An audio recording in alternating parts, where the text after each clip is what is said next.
ನಮಸ್ಕಾರ, ಎಲ್ರಿಗೂ ಸ್ವಾಗತ ಮತ್ತೊಂದು ಹೊಸ ದೆವ್ವದ ಕಥೆಯೊಂದಿಗೆ. ಎಲ್ಲರೂ ಚೆನ್ನಾಗಿದ್ದೀರಾ ಅಂತ ಅಂದ್ಕೊಂಡಿದ್ದೀನಿ. ಈ ಒಂದು ಘಟನೆ ನಡೆದಿರೋದು ಅಂದ್ಬಿಟ್ಟು ಸೋಮವಾರಪೇಟೆಯಿಂದ ಮುಂದೆ ಹೋಗುವಾಗ ಸಿಗುವಂತಹ ಒಂದು ಊರೇ. ಆ ಒಂದು ಊರಿನ ಹೆಸರನ್ನೇ ಕಾರಹಳ್ಳಿ ಅಂತ ಹೇಳಿ. ಈ ಒಂದು ಊರಲ್ಲಿ ನಡೆದಿರುವಂತಹ ಒಂದು ಸತ್ಯ ಘಟನೆ. ಈ ಒಂದು ಘಟನೆನ ನಮಗೆ ತಿಳಿಸ್ಕೊಟ್ಟಿರೋರ ಹೆಸರು ಬಂದ್ಬಿಟ್ಟು ಸುವೀಶ್ ಅಂತ ಹೇಳಿ. ಇವರು ಕೂಡ ಮೂಲತಃ ಅದೇ ಊರಿನವರನ್ನೇ. ಈಗ ತಮ್ಮ ವಿದ್ಯಾಭ್ಯಾಸ ಎಲ್ಲ ಮುಗಿಸಿ ಅಲ್ಲಿಂದ ಸೋಮವಾರಪೇಟೆಗೆ ಯಾವುದೋ ಒಂದು ಫ್ಯಾಕ್ಟ್ರಿಗೆ ಕೆಲಸ ಮಾಡ್ತಿರೋವಂಥದ್ದು. ಇವರು ಮೂಲತಃ ಅದೇ ಒಂದು ಕಾರಹಳ್ಳಿಯವರನ್ನೇ. ಈ ಒಂದು ಊರಲ್ಲೇ ಈ ಒಂದು ಘಟನೆ ನಡೆದಿರುವಂಥದ್ದು. ಈ ಒಂದು ಘಟನೆ ನಡೆಯೋದಕ್ಕೆ ಮೂಲ ಕಾರಣ ಏನು ಅಂತ ತಿಳಿಯೋಕೆ ಹೋದರೆ, ಆ ಒಂದು ಊರಲ್ಲಿ ಅವಾಗ ತಾನೇ ಹೊಸದಾಗಿ ಮದುವೆ ಆಗಿರುವಂತಹ ಒಂದು ಜೋಡಿ, ಅಂದರೆ ಅವಾಗ ತಾನೇ ಮದುವೆ ಆಗಿ ಹೆಣ್ಣನ್ನು ಈ ಒಂದು ಊರಿಗೆ ಕರ್ಕೊಂಬಂದು ಇರಿಸ್ಕೊಂಡಿರ್ತಾರೆ. ಅದಾದಮೇಲೆ ಅಲ್ಲಿನ ಅಂದರೆ ಆ ಊರು ಮತ್ತು ಆ ಒಂದು ಮನೆಯವರ ವಿಚಾರ ಹೆಂಗೆ ಏನು ಅಂತೆಲ್ಲ ಹೇಳಿ ಆ ಒಂದು ಹುಡುಗಿಗೆ ತಿಳಿಸ್ಕೊಡ್ತಿರ್ತಾರೆ. ಎಲ್ಲನೂ ಕೂಡ ತುಂಬಾ ಚೆನ್ನಾಗಿರುತ್ತೆ. ಆದರೆ ಒಂದಿನ ಹೇಗೋ ಏನೋ ಗೊತ್ತಿಲ್ಲ, ಆ ಒಂದು ಹುಡುಗಿ ತುಂಬಾ ಹುಷಾರು ತಪ್ತಾರೆ. ಅದಾದಮೇಲೆ ಆ ಹುಷಾರು ತಪ್ಪಿರೋ ಕಾರಣ ಮತ್ತು ಅನಾರೋಗ್ಯದ ಕಾರಣದಿಂದನೇ ತೀರ್ಕೊತಾರೆ. ಅದಾದಮೇಲೆ ಆ ಒಂದು ಹುಡುಗನಿಗೆ ಸ್ವಲ್ಪ ಸಮಯ ಬಿಟ್ಟು ಮತ್ತೊಂದು ಮದುವೆನ ಮಾಡಿಸ್ತಾರೆ. ಮದುವೆ ಮಾಡಿಸಾದ್ಮೇಲೆ ಶುರುವಾಗಿರುವಂಥದ್ದು ಈ ಒಂದು ಕೆಟ್ಟ ಘಟನೆಗಳು ನಡೆಯೋದಕ್ಕೆ ಶುರುವಾಗಿರುವಂಥದ್ದು. ಆ ಒಂದು ಊರಿನಲ್ಲಿ ಎಲ್ಲನೂ ಚೆನ್ನಾಗಿತ್ತು, ಅನಾರೋಗ್ಯದಿಂದ ತೀರ್ಕೊಂಡ್ರು. ಬಟ್ ಹೊಸ ಮದುವೆನ ಹಿಂದೆಗಡೆ ಮಾಡಿಸಿದ್ದು ತಪ್ಪಾಯಿತೋ ಏನೋ ಗೊತ್ತಿಲ್ಲ. ಅಲ್ಲಿಂದ ಶುರುವಾದಂತಹ ಒಂದು ಕೆಟ್ಟ ಘಟನೆಗಳು ನಡೆಯೋದಕ್ಕೆ ಶುರುವಾಗಿರುವಂಥದ್ದು. ಹೀಗೆ ಒಂದಿನ ಆ ಒಂದು ಊರಿನವರೆಲ್ಲರೂ ಸೇರಿ ಈ ಥರ ಘಟನೆಗಳೆಲ್ಲ ನಡೀತಿದೆಯಲ್ಲ ಅಂತ ಹೇಳಿ ಆ ಮನೆಯವ್ರಿಗೆ ಈ ಊರನ್ನ ಬಿಟ್ಟು ಹೋಗಿ, ಇಲ್ಲ ಅಂತಂದರೆ ಅದಕ್ಕೇನು ಪರಿಹಾರ ಇದೆಯಲ್ಲ ಅದನ್ನು ಮಾಡಿಸಿ ಅಂತ ಎಲ್ಲ ಊರಿನವರೆಲ್ಲ ಒಟ್ಟಿಗೆ ಸೇರಿ ಮಾತಾಡ್ತಾರೆ. ಇದಾದಮೇಲೆ ಊರು ಬಿಟ್ಟು ಹೋಗೋದಕ್ಕೆ ಸಾಧ್ಯ ಇಲ್ಲ. ಯಾಕೆ ಅಂತಂದರೆ ನಮ್ಮ ಆಸ್ತಿ ಎಲ್ಲನೂ ಕೂಡ ಈ ಒಂದು ಊರಿನಲ್ಲಿನೇ ಇರುವಂಥದ್ದು. ಅದು ಹಿಂಗೆ ಬಿಟ್ಟು ಹೋಗೋದಕ್ಕಾಗುತ್ತೆ, ಸರಿ ಬರಲ್ಲ ಅಂತ ಹೇಳಿ ನಂತರ ಅದಕ್ಕೇನು ಶಾಂತಿ ಮಾಡಿಸ್ಬೇಕಲ್ಲ ಅದನ್ನು ಮಾಡಿಸೋಣ ಅಂತ ಹೇಳಿ ಮೇಲ್ನೋಟಕ್ಕೆ ಸುಮ್ಮನೆ ಯಾರನ್ನೂ ಕರ್ಕೊಂಬಂದು ಪೂಜೆ ಮಾಡಿಸಿ ಬಿಡುವಂಥದ್ದು. ಬಟ್ ಏನೇ ಪೂಜೆ ಮಾಡಿಸೋದು ಕೂಡ ಆ ಒಂದು ಕಾಟ ಅವ್ರಿಗೆ ತಪ್ಪೋದೇ ಇಲ್ಲ. ಅಂಥದ್ದೇನು ಅಂತ ಅಂದರೆ, ಆ ಊರಿನಲ್ಲಿ ಯಾವುದೇ ಒಂದು ಮಕ್ಕಳಾಗಲಿ, ಚಿಕ್ಕ ಮಕ್ಕಳಿಂದ ಹಿಡಿದು ಮದುವೆ ಆಗಿರಲ್ವಲ್ಲ ಅಂಥವ್ರವರೆಗೂ, ಅದು ಹೆಣ್ಣಾಗಿರ್ಬೋದು ಗಂಡಾಗಿರ್ಬೋದು, ಪ್ರತಿಯೊಬ್ಬರು ಕೂಡ ಈ ಒಂದು ತೊಂದರೆ ಕಾಣಿಸ್ಕೊಳ್ಳುತ್ತೆ. ಅದೇನು ಅಂತ ಅಂದರೆ, ಆ ಒಂದು ತೀರೋದಲ್ಲ ಮಹಿಳೆ, ಅವ್ರದ್ದೇ ಆಕೃತಿ ಪದೇ ಪದೇ ಆ ಊರಿನಲ್ಲಿ ಮದುವೆ ಆಗಿರೋರಿಗೆ ಬಿಟ್ಟು ಮದುವೆ ಆಗಿರಲ್ವಲ್ಲ ಚಿಕ್ಕ ಹುಡುಗರಿಂದ ಹಿಡಿದು ಮದುವೆ ಆಗೋವರೆಗೂ ಇರ್ತಾರಲ್ಲ, ಅವ್ರ ಕಣ್ಣಿಗೆ ಎಲ್ರಿಗೂ ಕೂಡ ಅವಾಗವಾಗ ಕಾಣಿಸ್ಕೊಳ್ಳೋ ಥರ ಒಬ್ಬೊಬ್ಬರಿಗೆ ನಗ್ತಾ, ಒಬ್ಬೊಬ್ಬರಿಗೆ ಕಣ್ಣೆಲ್ಲ ಕೆಂಪು ಮಾಡ್ಕೊಂಡು ಕೋಪದಲ್ಲಿ ಕಾಣಿಸ್ಕೊಂಡಿರೋ ಥರ, ಮತ್ತೊಬ್ರಿಗಂತೂ ಹಿಂದೆಗಡೆ ಹಿಂಬಾಲಿಸ್ಕೊಂಡು ಬಂದು ಅವ್ರನ್ನ ಕೋಪದಿಂದನೇ ಹೊಡಿಯೋದು ಅಥವಾ ಸಾಯಿಸೋ ಥರ ಎಲ್ಲ ತುಂಬ ಜನಕ್ಕೆ ಕಾಣಿಸ್ಕೊಂಡಿರುವಂಥದ್ದು. ಇದನ್ನೆಲ್ಲ ನೋಡಿದಂತಹ ಆ ಊರಿನಲ್ಲಿರುವಂಥ ಎಲ್ಲರೂ ಕೂಡ ಹೇಳಿ ತಮ್ಮ ತಮ್ಮ ಮನೆಯಲ್ಲೆಲ್ಲವೂ ಕೂಡ ಮಾತಾಡ್ತಾರೆ.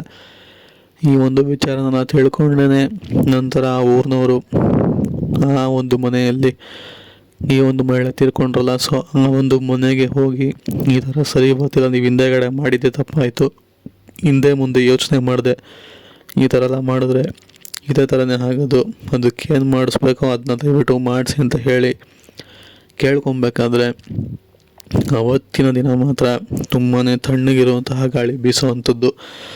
ಅವರ ಮನೆ ಮುಂದೆ ಇದ್ದಕ್ಕಿದ್ದಂಗೆ ಬೆಂಕಿ ಹತ್ಕೊಳ್ಳೋದು, ಆರೋಗೋದು, ಯಾರೋ ಕೂಗ್ತಿರೋ ಥರ, ಹಿಂದೆಗಡೆಯಿಂದ ಓಡ್ ಬರ್ತಿರೋ ಥರ, ಅಳ್ತಿರೋ ಥರ, ಈ ಥರ ಇನ್ನೂ ವಿಚಿತ್ರ ಶಬ್ದಗಳೆಲ್ಲ ಆ ಒಂದು ರಾತ್ರಿನೇ ಅಲ್ಲಿರೋಂಥ ಎಲ್ರಿಗೂ ಕೂಡ ಕೇಳಿಸುತ್ತೆ.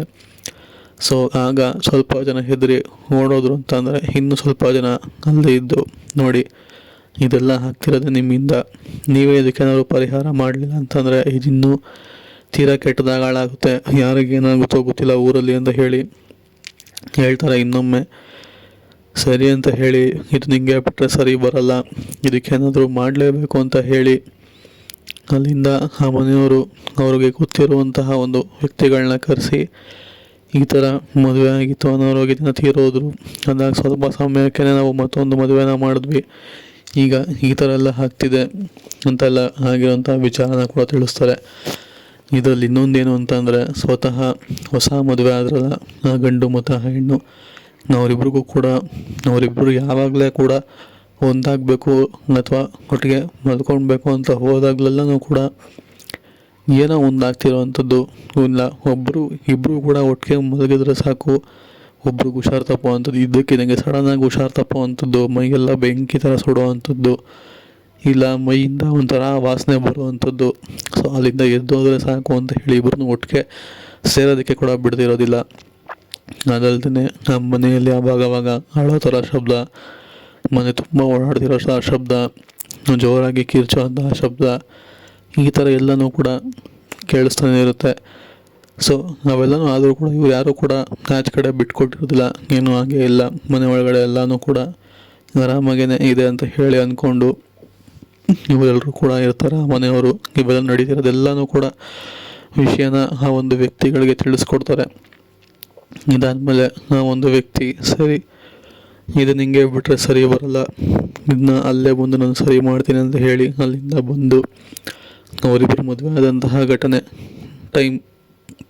ಆ ಟೈಮ್ನ ಕೂಡ ತಿಳ್ಕೊಂಡು, ನಂತರ ಈ ಒಂದು ಹೊಸದಾಗಿ ಮದುವೆ ಆದ್ರಲ್ಲ ಈ ಒಂದು ಸಮಯನ ಕೂಡ ತಿಳ್ಕೊಂಡು, ಆ ಮಹಿಳೆ ಯಾವಾಗ ತೀರೋದ್ರಲ್ಲ ಆ ಸಮಯನೂ ಕೂಡ ತಿಳ್ಕೊಂಡು ಎಲ್ಲನೂ ಒಟ್ಟಿಗೆ ನೋಡಿ ಅದಕ್ಕೆ ಇಂತಿಂಥ ಪೂಜೆ ಮಾಡಬೇಕು ಅಂತ ಹೇಳಿ ಮಾಡಿ, ನಂತರ ಆ ಒಂದು ತೀರೋಗಿರೋಂತಹ ಮಹಿಳೆ ಹತ್ರ ಇನ್ನು ಮುಂದೆ ಯಾವುದೇ ಕಾರಣಕ್ಕೂ ನೀನು ಇವ್ರಿಗೆ ತೊಂದರೆ ಕೊಡಬೇಡ, ಏನೋ ನಡೆದಿದೆ, ಇವ್ರು ಯಾರು ನಿನಗೆ ಬೇಕು ಅಂತ ಮಾಡಿಲ್ಲ, ನಿನ್ನ ಅನಾರೋಗ್ಯ ನಿನ್ನ ಆಯಸ್ಸಷ್ಟೇ ಇದ್ದಿದ್ದು, ಇವ್ರದ್ದೇನು ತಪ್ಪಿತ್ತು ಅಂತ ಹೇಳಿರೋವಂಥದ್ದು ಹೇಳಿ ನಂತರ ಪೂಜೆನೂ ಕೂಡ ಮಾಡಿ ಅದಾದಮೇಲೆ ಸೊ ಆ ಮನೆಯವ್ರಿಗೆ ಒಂದಷ್ಟು ಥಿಂಗ್ಸ್ಗಳನ್ನ ಕೊಡ್ತಾರೆ.